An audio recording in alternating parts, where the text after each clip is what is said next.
Now that you have a good understanding of what's available on the home page for your student organization, let's talk about how you edit that information.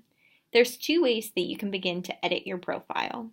The first is this settings in the right corner, and you can click Organization Settings.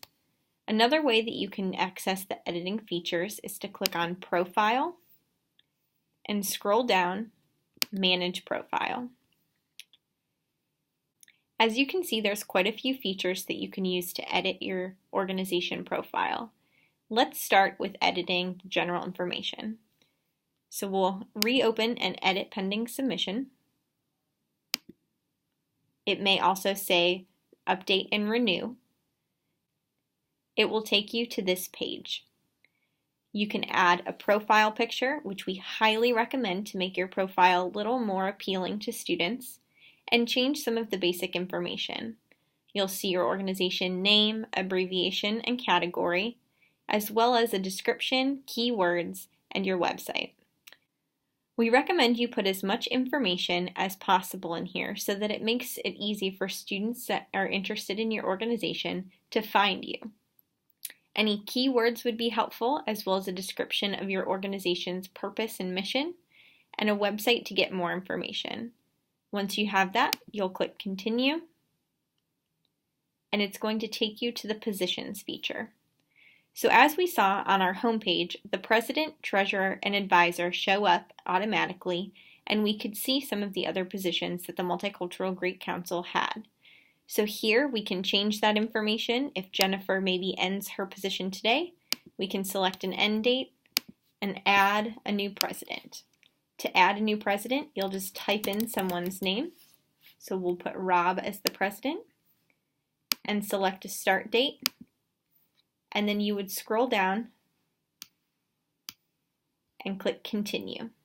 Remember that we have to have a president, treasurer, and advisor at minimum.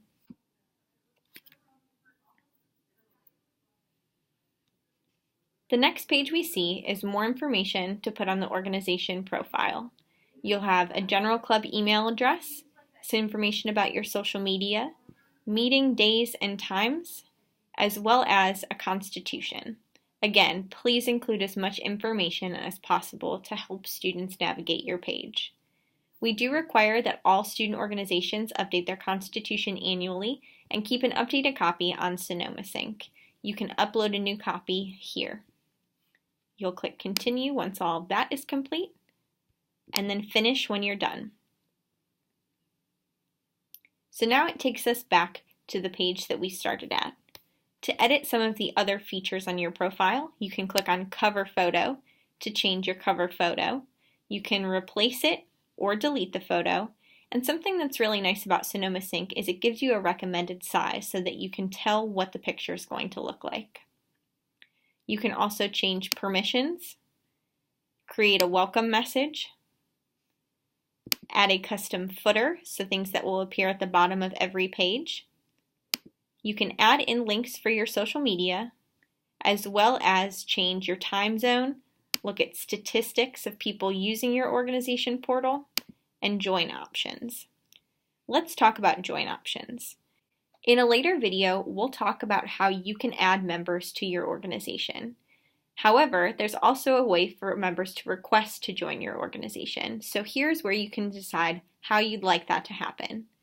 You can have open signups where anybody that wants to be added to the group will automatically be added to your roster.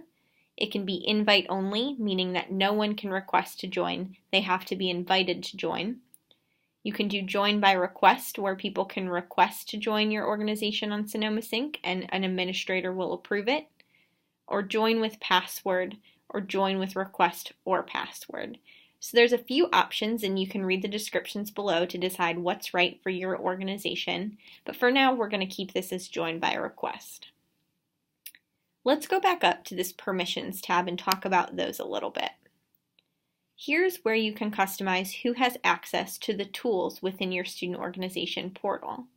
So you will have to have some people that are administrators, some people that are members, and you can control what they can and cannot utilize here.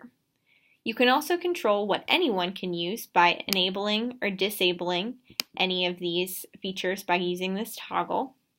And some of the things that you are using, for example, events, you can grant different permissions to specific groups. So as you can see, we use events, and for all people in this portal, they can only view the events. But what if we want to grant permission to our officers to be able to manage the events? We would do this here. We can click View Only or Manage. That will allow them to create events, edit things, and use the other features in the Events tab. So you can go through and decide what works for you all best through each of these different features, and then save the settings. This has been an overview of how to edit the information on your student organization portal.